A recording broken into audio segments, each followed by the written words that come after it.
So how do you get rich without going to school? I think you gotta have a dream first. You know, for me, it always starts with a dream, because I can go through any adversity when I have a dream, something I'm passionate about. When I'm not excited about something, then I want to give up, or I don't want to do it. Yeah. I want to go back to thinking about my dream. Right. And so I think first we have to figure out what is our dream and go on a journey and a path to achieving that. When you have a dream, it doesn't often come at you screaming in your face, this is who you are, this is what you must be for the rest of your life.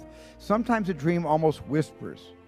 And I've always said to my kids, the hardest thing to listen to, your instincts, your human personal intuition, always whispers, it never shouts.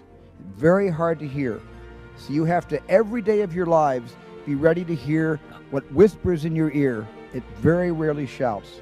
And if you can listen to the whisper, and if it tickles your heart, and it's something you think you want to do for the rest of your life, then that is going to be what you do for the rest of your life, and we will benefit from everything you do.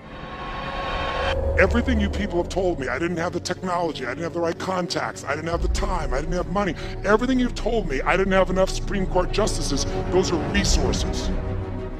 And so you're telling me I failed because I didn't have the resources. And I'm here to tell you what you already know. Resources are never the problem. It's a lack of resourcefulness is why you failed. Because the ultimate resources are emotional states. Creativity, decisiveness, passion, honesty, sincerity, love. These are the ultimate human resources.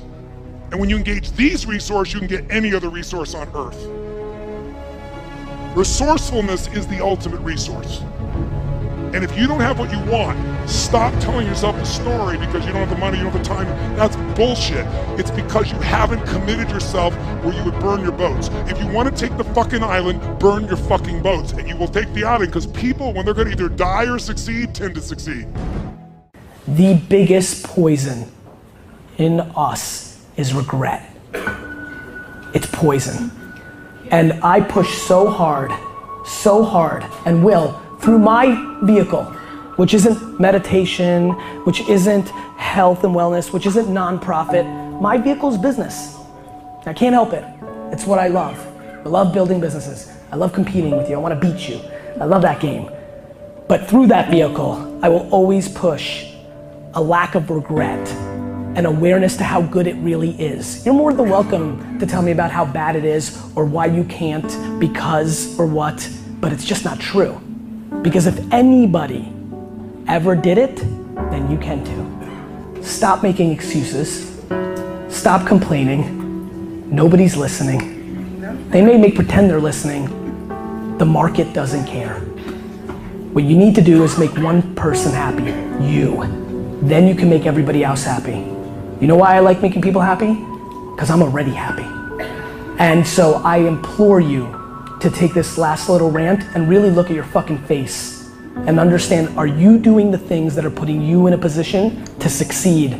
Not just in the business world, but in life. Because it's super important, because boy, when you're happy in life, your fucking business can roll.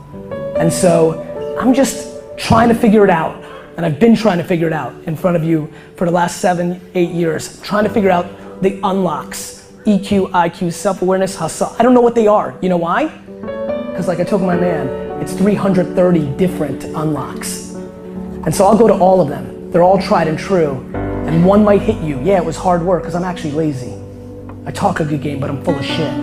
Or it might be something else, but fuck, one. And so,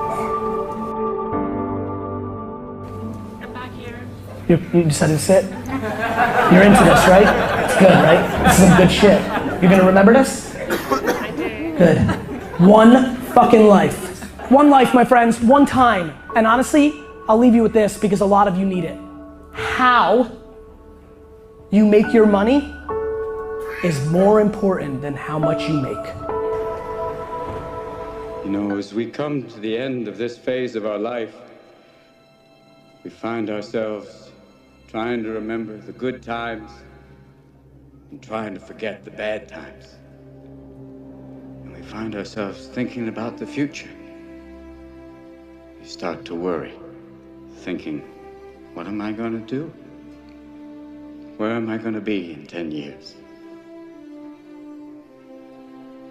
But I say to you, hey, look at me. Please, don't worry so much. Because in the end, none of us have very long on this earth. Life is fleeting. And if you're ever distressed, cast your eyes to the summer sky when the stars are strung across the velvety night, and when a shooting star streaks through the blackness, turning night into day. Make a wish. Think of me. And make your life spectacular. I know I did.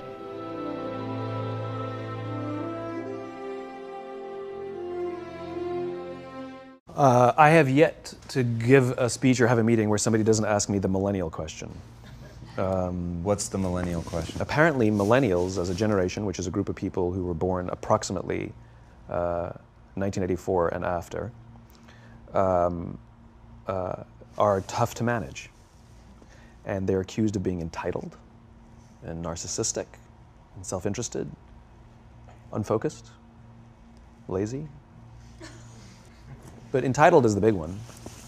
And because they confound leadership so much, what's happening is leaders are asking the millennials, what do you want? And millennials are saying, we want to work in a place with purpose, love that. We want to make an impact, you know, whatever that means. We want free food and beanbags. And so somebody articulates some sort of purpose, there's lots of free food and there's beanbags, and yet for some reason, they're still not happy. And that's because they're missing, there's a missing piece. What I've learned is that I can break it down into 4 pieces, right? There are four things, 4 characteristics. One is parenting, the other one is technology, the third is impatience, and the fourth is environment. The generation that we call the millennials, too many of them grew up subject to, not my words, failed parenting strategies, you know? Where, for example, they were told that they were special all the time. They were told that they could have anything they want in life, just because they want it, right? They were told, some of them got into honors classes, not because they deserved it, but because their parents complained. And some of them got A's, not because they earned them, but because the teachers didn't want to deal with the parents. Some kids got participation medals. You got a medal for coming in last, right? Which the science we know is pretty clear, which is it devalues the medal and the reward for those who actually work hard. And it actually makes the person who comes in last feel embarrassed because they know they didn't deserve it. So it actually makes them feel worse, right? So you take this group of people and they graduate school and they get a job, and they're thrust into the real world, and in an instant, they find out they're not special, their moms can't get them a promotion, that you get nothing for coming in last, and by the way, you can't just have it because you want it, right? And in an instant, their entire self-image is shattered. And so you have an entire generation that's growing up with lower self-esteem than previous generations. The other problem, to compound it, is we're growing up in a Facebook, Instagram world. In other words, we're good at putting filters on things. We're good at showing people that life is amazing even though I'm depressed, right? And so everybody sounds tough, and everybody sounds like they got it all figured out. And the reality is there's very little toughness, and most people don't have it figured out. And so when the more senior people say, well, what should we do? They sound like, this is what you got to do. And they have no clue, right? So you have an entire generation growing up with lower self-esteem than previous generations, right? Through no fault of their own, right? They were dealt a bad hand, right? Now let's add in technology. We know that engagement with social media and our cell phones releases a chemical called dopamine. That's why when you get a text, it feels good, right? So, you know, we've all had it where you're feeling a little bit down or feeling a bit lonely, and so you send out 10 texts to 10 friends, you know, hi, hi, hi, hi, hi, because it feels good when you get a response, right? Right? It's why we count the likes. It's why we go back 10 times to see if my Instagram is growing slower, did I do something wrong? Do they not like me anymore, right? The trauma for young kids to be unfriended, right? Because we know when you get a hit of dopamine, which feels good. It's why we like it. It's why we keep going back to it. Dopamine is the exact same chemical that makes us feel good when we smoke, when we drink, and when we gamble. In other words, it's highly, highly addictive, right? We have age restrictions on smoking, gambling, and alcohol, and we have no age restrictions on social media and cell phones, which is the equivalent of opening up the liquor cabinet and saying to our teenagers, hey, by the way, this adolescence thing, if it gets you down.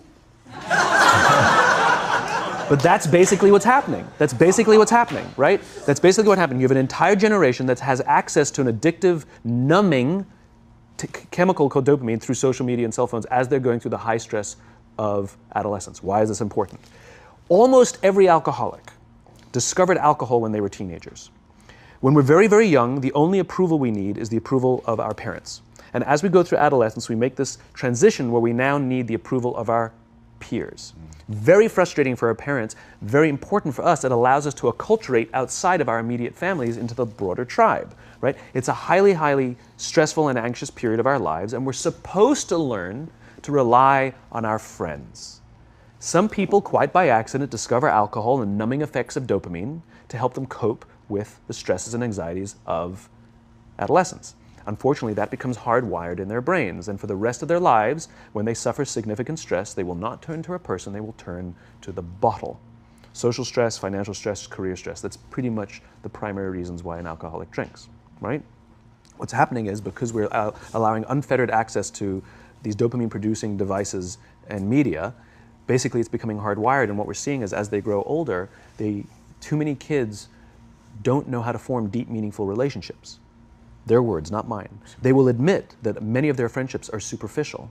They will admit that their friends, that they don't count on their friends, they don't rely on their friends, they have fun with their friends, but they also know that their friends will cancel on them as something better comes along. Deep, meaningful relationships are not there because they never practice the skill set, and worse, they don't have the coping mechanisms to deal with stress. So when significant stress starts to show up in their lives, they're not turning to a person, they're turning to a device, they're turning to social media, they're turning to these things which offer temporary relief. We know, the science is clear, we know that people who spend more time on Facebook suffer higher rates of depression than people who spend less time on Facebook, right? These things balanced. Alcohol is not bad, too much alcohol is bad. Gambling is fun, too much gambling is dangerous, right? There's nothing wrong with social media and cell phones. It's the imbalance, right? If you're sitting at dinner with your friends and you're texting somebody who's not there, that's a problem. That's an addiction. If you're sitting in a meeting with people you're supposed to be listening to and speaking, and you put your phone on the table, face up or face down, I don't care, that sends a subconscious message to the room that you're just not that important to me right now, right? That's what happens. And the fact that you cannot put it away is because you are addicted, right? If you wake up and you check your phone before you say good morning to your girlfriend, boyfriend, or spouse, you have an addiction. And like all addiction, in time, it'll destroy relationships, it'll cost time, and it'll cost money, and it'll make your life worse, right? So you have a generation growing up with lower self-esteem that doesn't have the coping mechanisms to deal with stress, right? Now you add in the sense of impatience, right? They've grown up in a world of instant gratification. You want to buy something, you go on Amazon, it arrives the next day. You want to watch a movie? Log on and watch a movie. You don't check movie times. You want to watch a TV show? Binge. You don't even have to wait week to week to week, right? I know people who skip seasons just so they can binge at the end of the season, right? Instant gratification. You want to go on a date? You don't even have to learn how to be like, hey. You don't even have to learn and practice that skill. You don't have to be the uncomfortable one who says yes when you mean no and says no when you mean no, but yes when you... You don't have to swipe right. Bang, I'm a stud. Right? You don't have to learn the social coping mechanisms, right? Everything you want, you can have instantaneously. Everything you want, instant gratification, except job satisfaction and strength of relationships. There ain't no app for that. They are slow, meandering, uncomfortable, messy processes. And so I keep meeting these wonderful, fantastic, idealistic, hardworking, smart kids. They've just graduated school. They're in their entry-level job. I sit down with them and I go, how's it going? They go, I think I'm going to quit. I'm like, why? They're like, I'm not making an impact. I'm like, you've been here 8 months. You know? It's as if they're standing at the foot of a mountain and they have this abstract concept called impact that they want to have in the world, which is the summit. What they don't see is the mountain. I don't care if you go up the mountain quickly or slowly, but there's still a mountain. And so what this young generation needs to learn is patience. That some things that really, really matter, like love, or job fulfillment, joy, love of life, self-confidence, a skill set, any of these things, all of these things take time. Sometimes you can expedite pieces of it, but the overall journey is arduous and long and difficult. And if you don't ask for help and learn that skill set, you will fall off the mountain, or you will, the worst case scenario, and we're already seeing it, the worst case scenario is we're seeing an increase in suicide rates, we're seeing an increase in this generation, we're seeing an increase in accidental deaths due to drug overdoses, we're seeing more and more kids drop out of school or take leaves of absence due to depression, unheard of. These are all, this is really bad. The best case scenario, those are all bad cases, right? The best case scenario is you'll have an entire population growing up and going through life and just never really finding joy.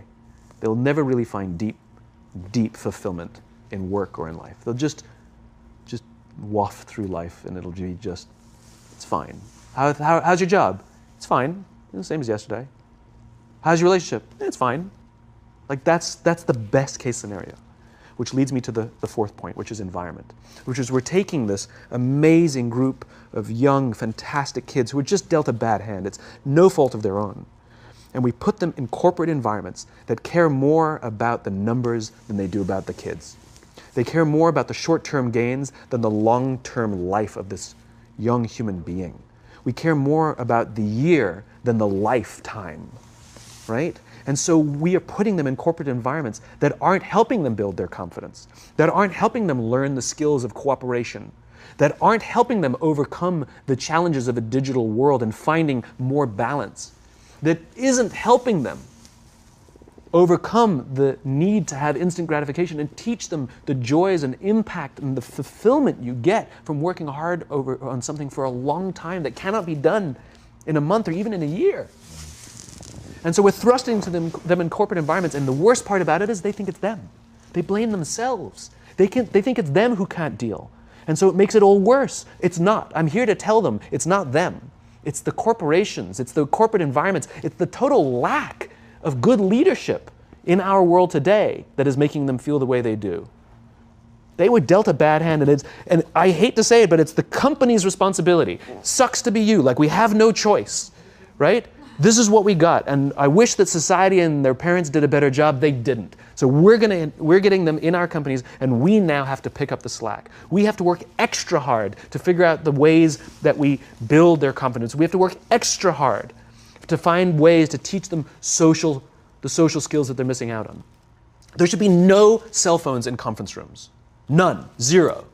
And I don't mean the kind of like sitting outside waiting to text. I mean like when you're sitting and waiting for a meeting to start, this is what we all do. We all sit here and wait for the meeting to start. Meeting starting? Okay. And we start the meeting. No, that's not how relationships are formed. Remember we talked about it's the little things? Relationships are formed this way. We're waiting for a meeting to start and we go, how's your dad? I heard he was in the hospital. Oh, he's really good. Thanks for asking. He's actually at home now. Oh, I'm really glad. It was really amazing. I know, it was really scary for a while. That's how you form relationships.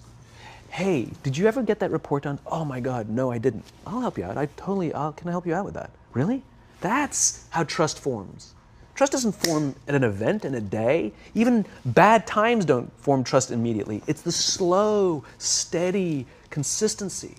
And we have to create mechanisms where we allow for those little innocuous interactions to happen. But when we allow cell phones in conference rooms, we just, okay, have the meeting. And then my favorite is like when there's a cell phone there and you go like this, you go. It rings and you go. I'm not going to answer that. Like, Mr. Magnanimous, you know? When you're out for dinner with your friends, like, I do this with my friends. When we're going out for dinner and we're leaving together, we'll leave our cell phones at home. Who are we calling? Maybe one of us will bring a phone in case we need to call an Uber or take a picture of our meal. That's what I was saying, come on. I mean, I'm an idealist, but I'm not insane. You know? Not a heathen. I mean, it looked really good. We'll take one phone. And so it's like an alcoholic. The reason you take the alcohol out of the house is because we cannot trust our willpower. We're just not strong enough. But when you remove the temptation, it actually makes it a lot easier.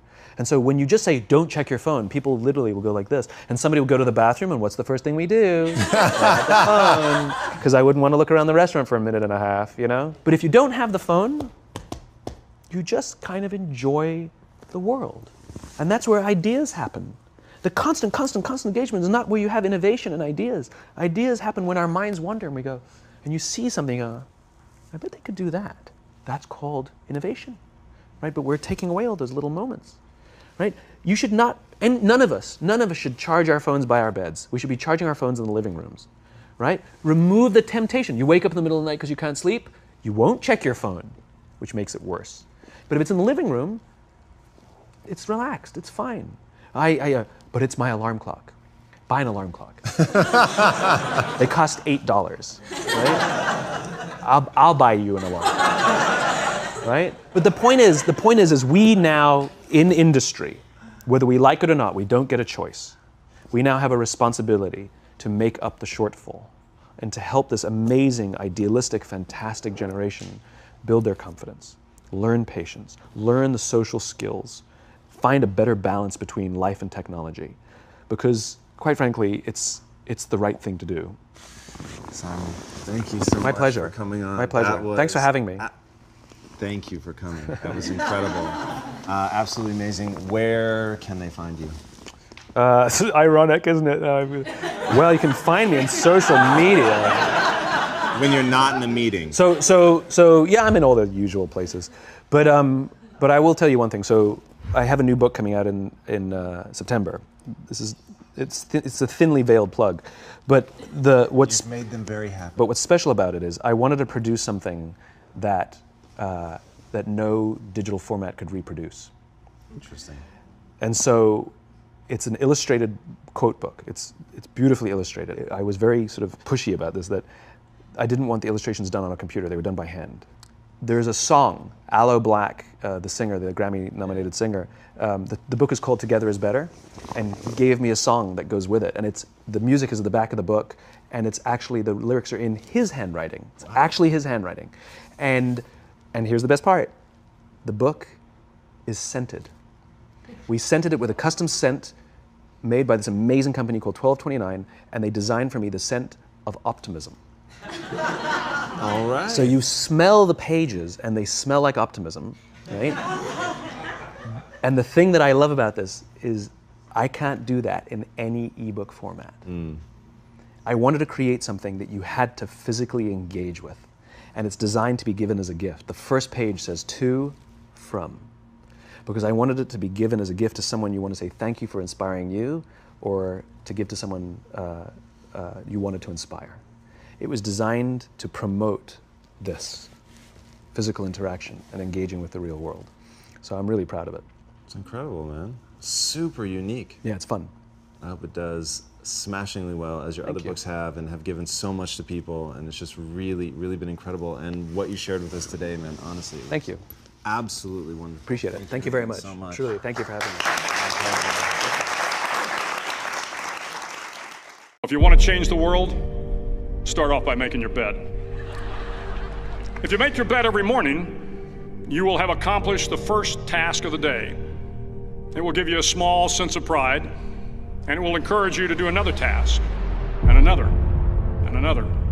And by the end of the day, that one task completed will have turned into many tasks completed. Making your bed will also reinforce the fact that the little things in life matter. If you can't do the little things right, you'll never be able to do the big things right. And if by chance you have a miserable day, you will come home to a bed that is made, that you made. And a made bed gives you encouragement that tomorrow will be better. To pass SEAL training, there are a series of long swims that must be completed. One is the night swim. Before the swim, the instructors joyfully brief the students on all the species of sharks that inhabit the waters off San Clemente. They assure you, however, that no student has ever been eaten by a shark, at least not that they can remember. But you are also taught that if a shark begins to circle your position, stand your ground. Do not swim away. Do not act afraid. And if the shark, hungry for a midnight snack, darts towards you, then summons up all your strength and punch him in the snout, and he will turn and swim away. There are a lot of sharks in the world. If you hope to complete the swim, you will have to deal with them. So if you want to change the world, don't back down from the sharks. Over a few weeks of difficult training, my SEAL class, which started with 150 men, was down to just 42. There were now 6 boat crews of 7 men each. I was in the boat with the tall guys, but the best boat crew we had was made up of the little guys, the Munchkin crew, we called them. No one was over 5'5". The Munchkin boat crew had 1 American Indian, 1 African American, 1 Polish American, 1 Greek American, 1 Italian American, and 2 tough kids from the Midwest. They out-paddled, outran, and outswam all the other boat crews. The big men in the other boat crews would always make good-natured fun of the tiny little flippers the Munchkins put on their tiny little feet prior to every swim. But somehow these little guys from every corner of the nation and the world always had the last laugh, swimming faster than everyone and reaching the shore long before the rest of us. SEAL training was a great equalizer. Nothing mattered but your will to succeed, not your color, not your ethnic background, not your education, not your social status. If you want to change the world, measure a person by the size of their heart, not by the size of their flippers. The 9th week of training is referred to as Hell Week. It is 6 days of no sleep, constant physical and mental harassment, and 1 special day at the Mud Flats. The Mud Flats are an area between San Diego and Tijuana where the water runs off and creates the Tijuana Sloughs, a swampy patch of terrain where the mud will engulf you. It is on Wednesday of Hell Week that you paddle down to the Mud Flats and spend the next 15 hours trying to survive the freezing cold, the howling wind, and the incessant pressure to quit from the instructors.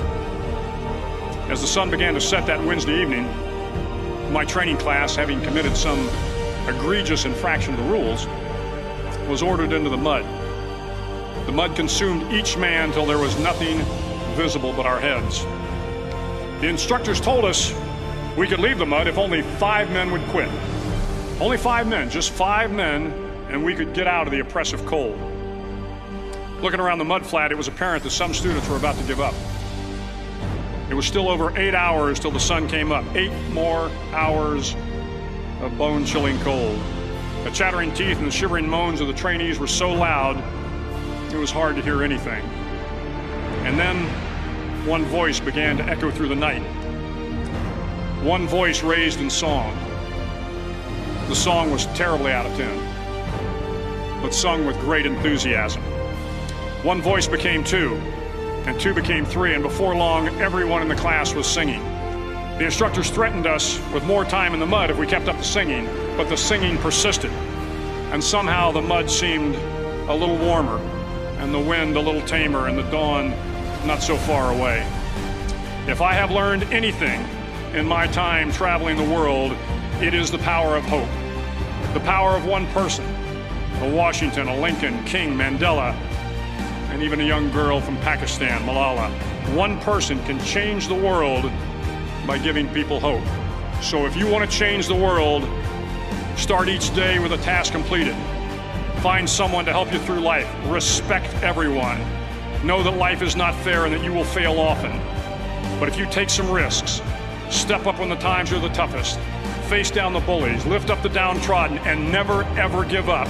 If you do these things, the next generation and the generations that follow will live in a world far better than the one we have today. And what started here will indeed have changed the world for the better. I got called nigger every day of my life growing up, living in a small town. The one of the high ups in the KKK, son, sat behind me in 2 classes, so he called me nigger all the time. I got my first car, they spray painted nigger, we're gonna kill you on it. And I was weighing like 297 pounds. So I was just an insecure, scared kid. But the best thing that happened to me, no one helped me. I had to figure out I wasn't gonna be a punk kid all my life. So the only way I could turn it around was to suffer. I had to build calluses in my brain the same way I built calluses on my hands. So I broke the Guinness Book of World Records for pull-ups a long time ago, but I failed at it twice. And I did 67,000 pull-ups in trying to break this record. So to do 4,030 pull-ups, I had to do 67,000 for training for that. Wow. And so what I realized is for me to become the man I wanted to become, I saw myself as the weakest person God ever created. But I never blamed God for anything he did to me. So I wanted to change that to be the hardest man ever created. Am I that? I don't know, but you had to have a goal. And my goal when I was sitting there, not going to school, being bullied, having no self-esteem, my goal was the only person that's gonna turn this person around is me. I was so driven, and I'm not gonna say motivated because motivation's crap. Motivation comes and goes. When you're driven, whatever's in front of you will get destroyed. We live in an external world. Everything is you gotta see it, touch it, it's external. If you can for the rest of your life live inside of yourself, stop listening to people who are calling you fat, gay, transsexual, nigger. Everything that is makes no sense. All these insecure people putting their insecurities on you, you gotta flush it out. You gotta just be whoever the hell God or whoever the hell you believe in. If you believe in nothing but yourself, I don't care what it is. You gotta take everything and throw it away. You have to believe in one thing, and that is yourself. And I'm not saying don't believe in God or what you believe in, but right now, for you to find greatness in yourself, you're not gonna find it by looking in a book or by even hearing me. I may give you the spark, but you've got to go inside yourself to find it. How? That's the question. How are you gonna do that? Thicken your skin, become more of a human being. Don't be afraid of the reflection in the mirror, because that's all you can be afraid of. Once you overcome the reflection in the mirror, on the other side is greatness. That's what people don't understand. By me running, I am callous in my mind. I'm not training for a race. I'm training for life. I'm training for the time when I get that 2 o'clock in the morning call that my mom is dead or something happens tragic in life. I don't fall apart. I'm training my mind and my body and my spirit so it's all one, so I can handle what life is gonna throw at me. Because the life I've lived, it throws a whole bunch at you. And if you're not physically and mentally prepared for that, you're just gonna crumble and you're good for nobody. In times of suffering, what we do is we forget how hard we really are. Because that's what suffering is. Suffering is a test, that's all it is. Suffering is the true test of life. The beauty is remembering this young, dumb, what people call nigger, is now where I'm at today. And that is, when you finally get to that point for me, it's forever lasting peace. Greatness isn't running 200 miles at a time or doing 4,000 pull-ups or being a SEAL. Greatness is whatever the hell you dreamed of in your own mind. You gotta first see it. You gotta first create this vision in your mind. And then that's when I come into play. Once you create this vision in your mind, it's how am I gonna get there now? We are all great. No matter if you think you're dumb, no matter if you think you're fat, no matter if you are fat, no matter if you've been bullied, or no matter if you just got back from Iraq or Afghanistan and you have no legs or your arms or whatever, man, we all have greatness. It just, you gotta find the courage. You gotta find the courage to put your Bose headphones on and silence the noise out of this world and to find it.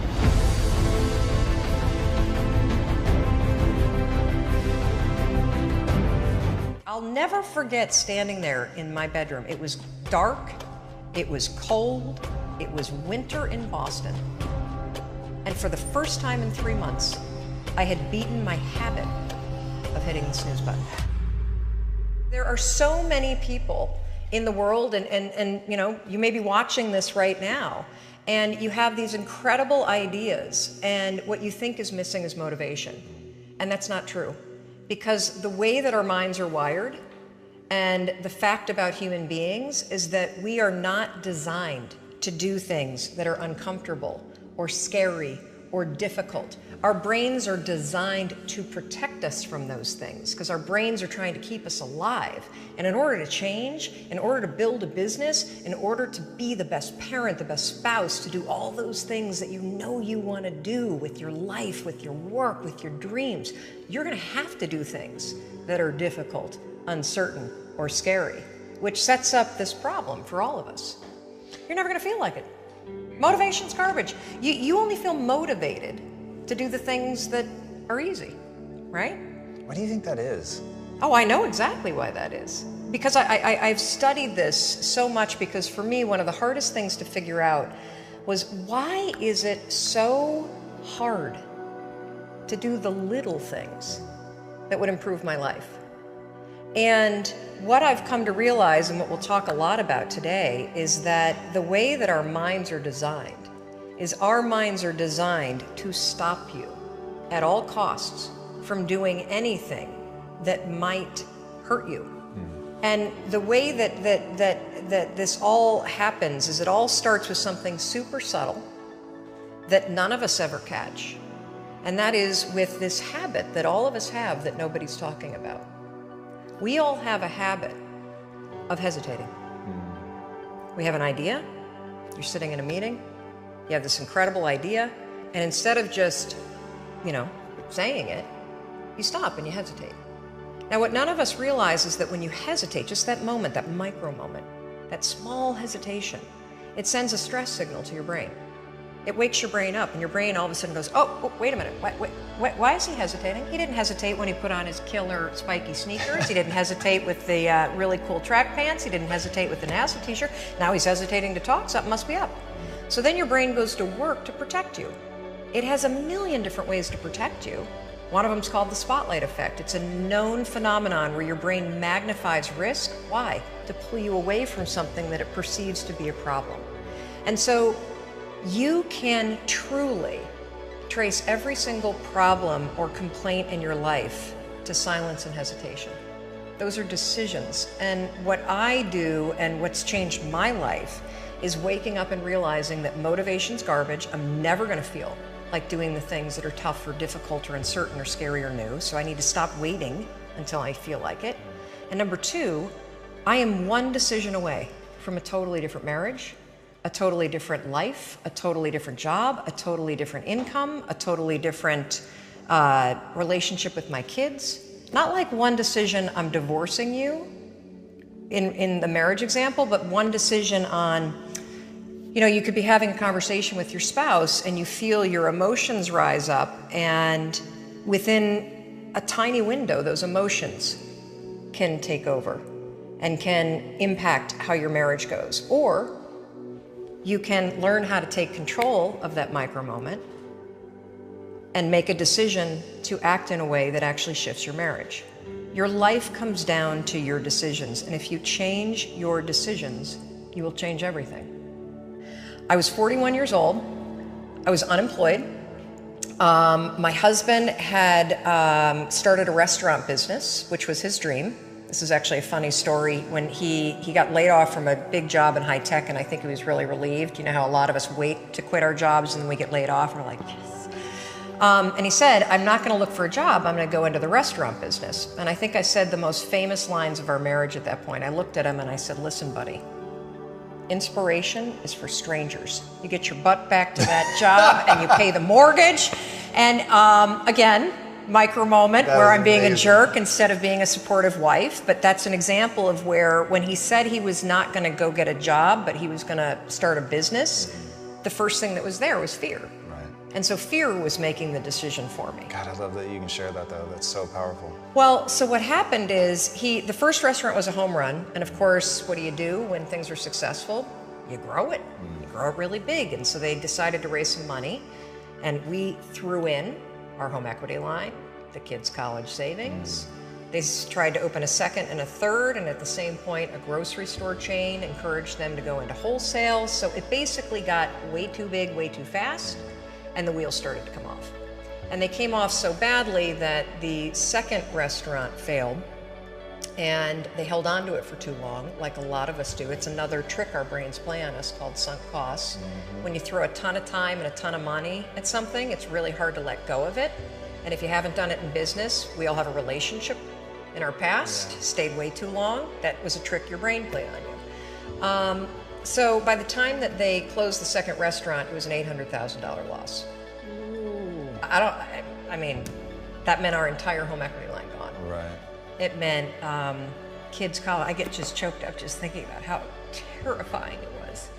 And so I found myself at the age of 41, like, just feeling like a complete failure. And so did Chris. And to make it worse, not only had we lost all of our savings, but so many friends and family members had invested. And so there was this real tension between the truth of what was happening and what you had to do in public, because it was a public business. Shame, failure, embarrassment, and the liens started to hit the house. The phone started to ring, and it was nothing but collection calls. And I just remember feeling this tremendous shame. And at some point, I think we all hit that moment in life where things just are not going how you thought they would go. And what's amazing about those moments is we all respond very differently. So my husband, he would spring out of bed and he would head right out that door, 6 o'clock in the morning, and he would go meet his partner, and they would go to the bank and they would dig right in and they would face their problems head on.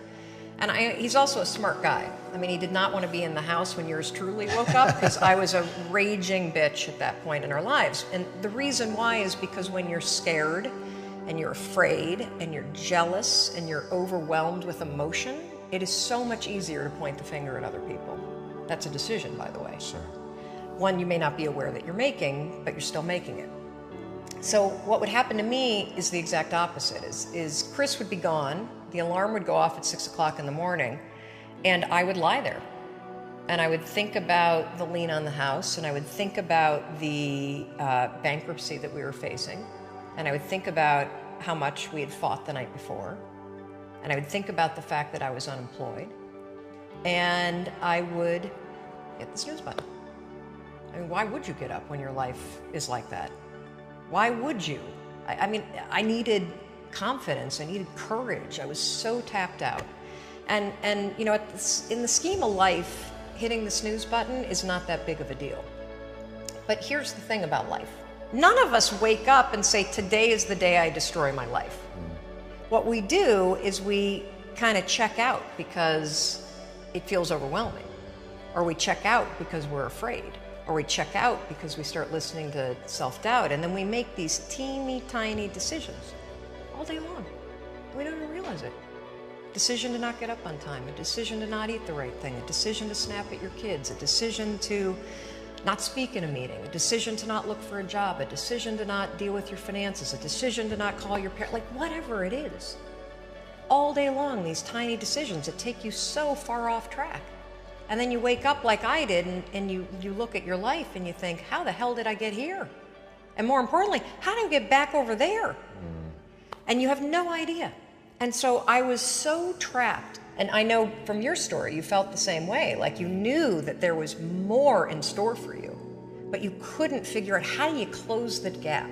How do you find the power that's in you? How do you discover your greatness? How do you solve these problems? It feels so overwhelming when you can't. I mean, I would go to the grocery store and the items would scan, and I would be sitting there readying my excuse because there was no way that my check card was going to clear. Wow.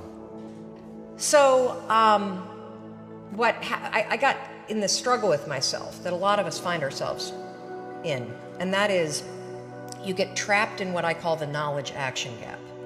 You know what to do, but you can't seem to make yourself do it, right? I mean, every one of us is one Google search away from a list of instructions that if you follow any of them, it will change your life. But how do you get out of your head and stop thinking about what you need to do and actually do it. And in my case, this stuff was pretty easy. Get up on time, make breakfast for the kids, get them on the bus, start looking for a job. Be nicer to Chris. Don't drink so much. Instead of isolating yourself, pick up the phone and call a friend. Get yourself out into the woods and go for a walk. Start running again.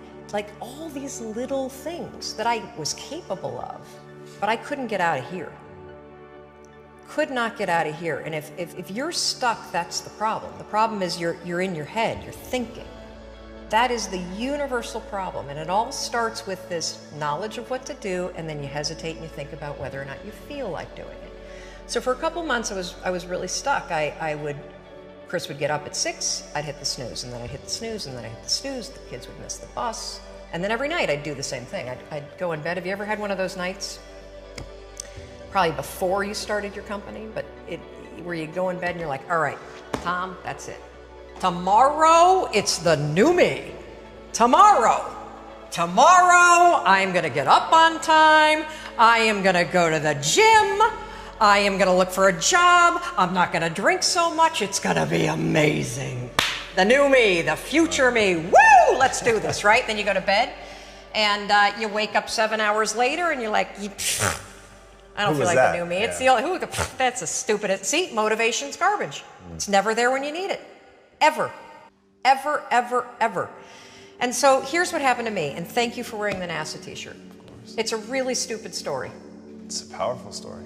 So one night, Chris had gone to bed. I'd been struggling. We still had all the same problems. We still had a lien on the house, still facing bankruptcy, still fighting like crazy. I was still unemployed. They still hadn't figured out like the solution yet for the business. And I was about to turn off the TV, and there on the TV, there was this rocket launching, and I thought, oh my gosh, that is it. I am gonna launch myself out of bed like a rocket ship, like NASA, right here, had launched me out of that bed. And I'm gonna move so fast that I don't think. I'm gonna beat my brain. Now, here's a really interesting point. I talk a lot about your instincts and inner wisdom. And we can get into this a little bit later, but a lot of us talk about the fact that you have a gut feeling. But what all this research that I've done for the book and all the speaking that I do, what I've discovered that's fascinating is actually when you set goals, when you have an intention on something that you want to change about your life, your brain helps you. What it does is it opens up a checklist, and then your brain goes to work trying to remind you of that intention that you set. And it's really important to develop the skill, and I say that word purposefully, the skill of knowing how to hear that inner wisdom and that intention kicking in and leaning into it quickly. So for me, my brain saying, that's it, right there, move as fast as a rocket, Mel. I wanted to change my life. And I think most people that are miserable or that are really like dying to be great and dying to have more, we want to change. We want to live a better life. We want to create more for our families. We want to be happier. The desire is there. Again, it's about how do you go from knowledge to action. So the first thing in this story that's important is realizing that the answer was in me. And my mind was telling me, pay attention. Could have also been the bourbon. I had a couple of Manhattans that night. But anyway, the next morning, the alarm goes off, and I pretended NASA was there. It's the stupidest story. I literally went 5, 4, 3, 2, 1. I counted out loud, and then I stood up.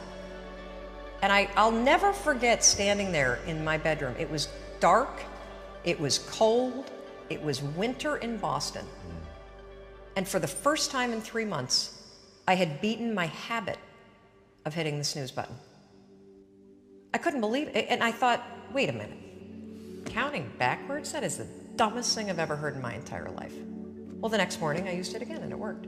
The next morning I used it again and it worked. The next morning I used it again and it worked. And then I started to notice something really interesting. There were moments all day long,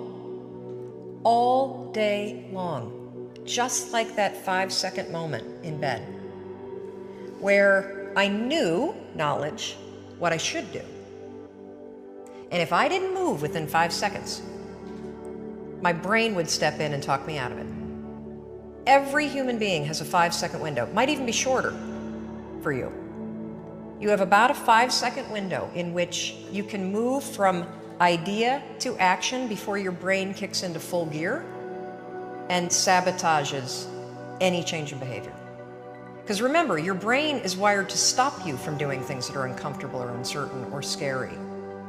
It's your job to learn how to move from those ideas that could change everything into acting on them in the smallest moment. And for anyone right now at home who's thinking like, this sounds too simple, too easy, talk a bit about your community, because reading some of their comments, it's crazy how many people, like the sheer volume of people you quote in your book, but if you also go online and just look at the people that are like directly reaching out to you, it is an avalanche of people that have stories around the 5-second rule. Well, one of the reasons why I'm so excited about this book, and look, you don't have to buy the book. This is an idea that you can use. It's free. It's backed by science. More than 8 million people around the world have discovered it. And you know, you're talking about the number of people. We've heard from more than 100,000 people in 80 countries that are using this rule. We know of 11 people who have stopped themselves from killing themselves using this rule. I saw one of those outreaches. Yes, there's a guy, Steve, that wrote to us who was a veteran. He was suffering from post-traumatic stress disorder. He boarded a ferry overseas with the intention to jump over. He walked over to the railing and his inner wisdom kicked in. In that moment, the 5-second rule, 5, 4, 3, 2, 1, counting backwards, moved away from the railing, asked for help, saved his life. His story has inspired countless other people that have heard me in the speeches that I give around the world about this one tool. And so, you know, the thing that's so cool about this, and I should tell you the science behind it, because I'm going to be honest with you, it is stupid. Had I ever thought that I would find myself 8 years after discovering it, spending my days telling people about the 5-second rule? First of all, I would have picked a different name, because it reminds you of the one where you have to like pick up food within 5 seconds off the floor, right? It was my secret weapon. This was something I did. I never intended to tell anybody, because I went from getting up on time and waking up on time to shaking up my entire life. Because when you understand the power of a 5-second decision, and you understand that you always have a choice to go from autopilot to decision maker, everything in your life will change. You will be a different negotiator, you will be different in sales, you will be unstoppable in the gym, because you will realize the amount of garbage that you put in the way of your hopes, of your dreams, of your potential, of your confidence, of your courage. Everything comes down to the decisions that you make. We all know what to do. None of us know how to make ourselves do it. So I started researching it. Why does something so stupid work? Why? Why does something so silly create such powerful and profound change? Well, here's why. The rule is a form of metacognition. Metacognition is a fancy pants term that means something real simple. You can outsmart your own brain in furtherance of goals. There are tricks that you can use that actually outsmart the tricks your brain plays on you in furtherance of a higher purpose. We all know this. You can restrain yourself if you're in a situation that calls for it. You can jump into a raging river to save your dog or your kid. You can direct yourself in ways if it's important to you. And so the rule, what it does is it does something really remarkable. When you count backwards, 5, 4, 3, 2, 1, what you're actually doing is you're interrupting what researchers call habit loops that get encoded as closed loop patterns in your basal ganglia. That's the part of the brain where your feelings, where your emotions, every habit that you have, which is nothing more than behavior that you repeat that you don't even think about. I've heard it referred to as a gearbox. Yeah. To shift your attention. Yes. And so when you go 5, 4, 3, 2, 1, it interrupts what's going on here that's spinning without you thinking, and it moves and awakens your prefrontal cortex. So when you hit 1, your habit has been interrupted. So you've interrupted self-doubt. You've interrupted maybe snapping at your kids. You've interrupted the desire to grab for a drink. You've interrupted procrastination. You've also, by counting backwards, done an action. It's awakened your prefrontal cortex. That is the part of the brain that you need that's awake when you're changing behavior, when you're learning new things. When you hit 1, it's also a prompt. So in the language of research, you'll hear people talk about starting rituals. That is something that's proven to help you learn a new habit. The 5-second rule, when you repeat it, becomes a starting ritual that triggers you to act with confidence, that triggers you that this is a moment for courage, that triggers you to shift gears. And because you've also done the manual work of awakening the part of the brain that you need to change, you've set yourself up for success. It doesn't work if you count up, because you can keep going. And also, counting up doesn't require focus. If you count backwards, 5, 4, 3, 2, 1, it, again, awakens the prefrontal cortex and it prompts you to move.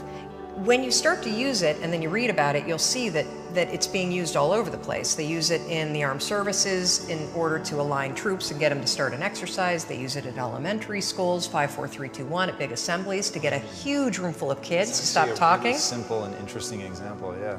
Because it requires you to focus. It's not a habit. It will become a habit that prompts you to have confidence and courage. But in the beginning, it interrupts patterns of behavior that you do on autopilot. It helps you assert control, and it teaches you how to become the kind of person that moves from thinking about something to action.